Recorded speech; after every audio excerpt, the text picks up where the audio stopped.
पौराणिक कथाओं के अनुसार वैदिक काल में त्रिपुर नाम का एक असुर राजा था।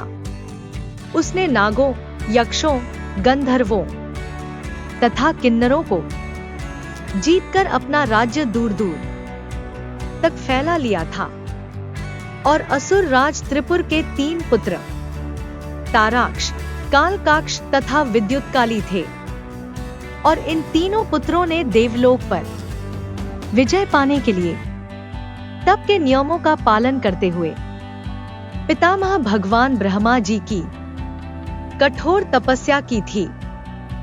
और उनके दृढ़ संकल्प तथा तपोबल को देखते हुए भगवान ब्रह्मा जी प्रसन्न हुए और प्रकट होकर कहा कि तारक पुत्रों, मैं तुम्हारी तपस्या से प्रसन्न हूं। अब अपने इच्छित वर मांगो।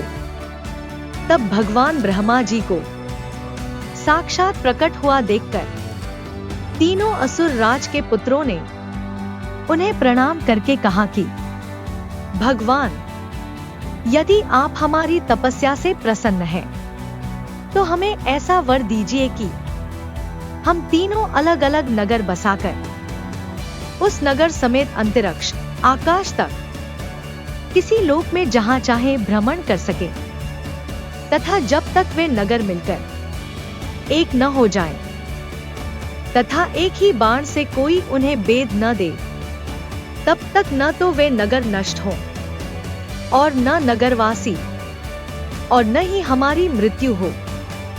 तब भगवान ब्रह्मा जी ने कहा कि तथास्तु, ऐसा ही होगा। और ऐसा कहकर भगवान ब्रह्मा जी अंतर्धान हो गए। और भगवान ब्रह्मा जी से ऐसा वर पाकर वे तीनों असुर बड़े प्रसन्न हुए तथा अपने पिता त्रिपुरासुर को अपने वरदानी होने की बात बताकर असुरों के शिल्पी मय दानव को 3 नई नगरी बनाने का आदेश दिया। तब असुर शिल्पी मय असुर ने अपने शिल्प तथा माया से 3 नगरी में, एक सोने की नगरी, एक चांदी की नगरी तथा एक लोहे की नगरी बनाई। और तीनों नगरी बन जाने पर एक नगरी देवलोक में, एक नगरी मृत्युलोक में और एक नगरी पाताल लोक में उन तीनों त्रिपुरासुर के पुत्रों ने स्थापित किए। और तीनों पुरों का स्वामी हो जाने पर उनके पिता त्रिपुरासुर कहलाए जाने लगे। और इस प्रकार तीनों असुरों ने अपने बल तथा मायावी कौशल से तीनों लोकों पर अपना अधिकार जमा लिया। और युद्ध में उनका किसी प्रकार नाश नहीं हो सका था। और वरदान के मद में चूर होकर त्रिपुरासुर के तीनों पुत्र तीनों लोकों में अत्याचार करने लगे। और ऋषियों, मुनियों और ब्राह्मणों के आश्रम नष्ट कर दिए गए। और सभी देवतागण भी प्राण बचाकर इधर उधर छिपकर भागने लगे। और त्रिपुरासुर तीनों लोकों में अपने वरदानी पुत्रों के साथ उत्पात मचाने लगा।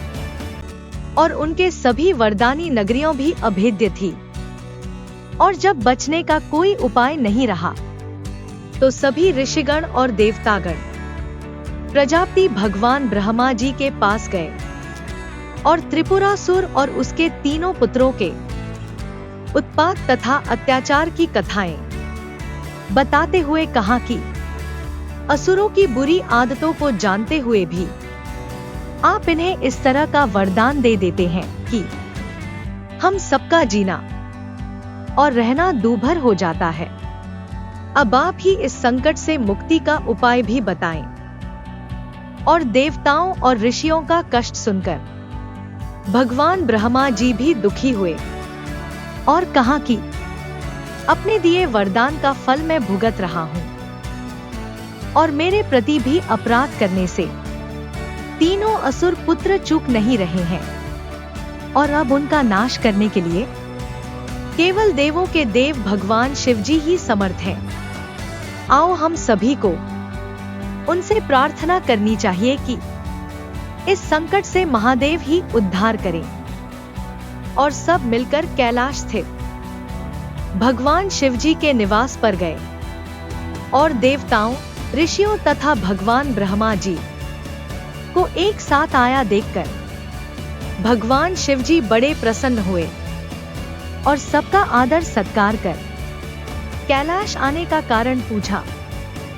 तब भगवान ब्रह्मा जी ने भगवान शिवजी से कहा कि हे सर्वेश्वर, तीनों लोकों पर संकट आ पड़ा है और त्रिपुरासुर के 3 पुत्रों को मैंने एक अमोघ वर दे दिया है और आपके सिवा कोई भी इस संकट से उद्धार नहीं कर सकता। और उन असुरों की 3 नगरियों के एक साथ मिलने पर तथा एक ही बाण से उन्हें ध्वस्त करने पर इस संकट से मुक्ति मिल सकेगी। तब भगवान शिवजी ने कहते हैं कि पितामह, जन कल्याण के लिए धनुष मैं धारण करूंगा और आप अपनी तथा सभी देवताओं की सामूहिक शक्ति तथा तेज से एक दिव्य रथ तथा धनुष और बाण तैयार करें और मैं त्रिपुरासुर का उसके 3 पुत्रों, 3 नगरों तथा सैनिकों समेत संहार करूंगा। और सभी ऋषि, मुनि, देवतागण और भगवान ब्रह्मा जी यह सुनकर बड़े प्रसन्न हुए। तब देवताओं के शिल्पी विश्वकर्मा जी ने एक दिव्य रथ तैयार किया और भगवान श्रीहरि विष्णु जी, चंद्रदेव तथा अग्निदेव ने बाणों को अपना तेज दिया और वरुण, यम, कुबेर आदि लोकपालों ने रथ के अश्वों को अपनी शक्ति दी और अथर्वा, अंगिरा आदि ऋषियों ने रथ के चक्रों को अपना तेज दिया और वायु ने रथ को वेग शक्ति दी। तब देवताओं तथा ऋषियों की सम्मिलित शक्ति तथा तब तेज से तैयार रथ पर भगवान शिवजी दिव्य धनुष बाण के साथ ब्रह्मादंड, रुद्रदंड तथा कालदंड लेकर बैठे। तब भगवान शिवजी ने कहा कि अब इस रथ का सारथी कौन बनेगा? तब देवताओं ने भगवान शिवजी से कहा कि देवेश्वर महादेव, आप आज्ञा दीजिए, आप जिसे कहेंगे वही सारथी बनेगा। तब त्रय देवों के आदिदेव प्रजापति भगवान ब्रह्मा जी रथ का सारथी स्वीकार किया, क्योंकि इन्हें ही पता था कि किस कौशल से रथ को कहां ले चलना है। तब देवताओं ने संपूर्ण लोकों के सृष्टा प्रजापति भगवान ब्रह्मा जी को भगवान शिवजी के रथ का सारथी बनाया और भगवान शिवजी का रथ आकाश मंडल में उड़ चला और भगवान शिवजी के प्रलयंकारी अस्त्रों और शस्त्रों के प्रभाव से जब त्रिपुरासुर की 3 नगरियां अलग अलग नष्ट होने लगी तो 3 असुर अपनी तथा अपने नगरों की रक्षा के लिए भूमंडल पर एकजुट होकर भगवान शिवजी का सामना करने लगे। तब भगवान ब्रह्मा जी ने उन 3 असुरों को एक साथ एकजुट होते देखा तो रथ को बड़े वेग से संयुक्त नगरियों के सामने कर दिया और भगवान शिवजी से कहा कि सर्वेश्वर, त्रिपुरासुर के समूल वंश नाश का अवसर आ गया है और 3 असुर इकट्ठे होकर आपका सामना कर रहे हैं। अब आप शर संधान कीजिए और इन असुरों को मारकर त्रैलोक्य की रक्षा कीजिए।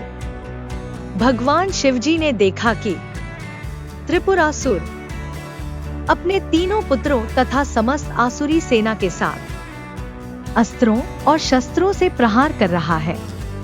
तब भगवान शिवजी ने अपने धनुष की प्रत्यंचा खींची और पाशुपत अस्त्र चढ़ाकर छोड़ा तो प्रलयंकारी रथ के साथ 3 नगरियों से टकराया और पाशुपत अस्त्र से त्रिपुरासुर अपने पुत्रों तथा नगर समेत भस्म हो गया। और यह देखकर ऋषियों तथा देवताओं ने भगवान शिवजी का जयघोष किया और 3 लोकों में शांति स्थापित हो गई। कथा को लाइक शेयर सब्सक्राइब कीजिएगा।